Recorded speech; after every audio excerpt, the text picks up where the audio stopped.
clasificada Marta Suárez Carrasco, Asociación Atlética Vilesina, con un tiempo de 1:27:32. Segunda posición para María Lobo Loreda, gaitero Villaviciosa, 1:24:60.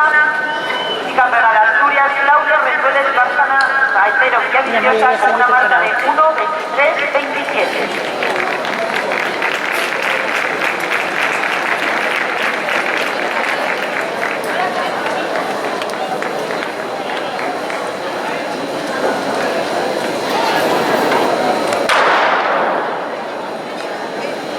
A continuación, procede a la entrega en la prueba de 2000 metros infantil masculino. Tercera posición para Mauro Gavilán Suárez, recta de Santosca, con un tiempo de 7:17.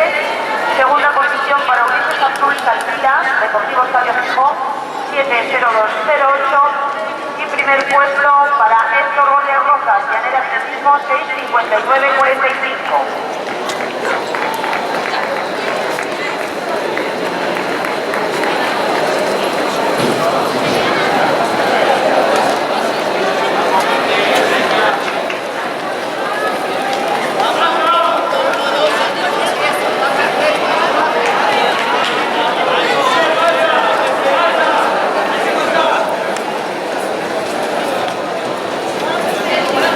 Mario que iba perfecto.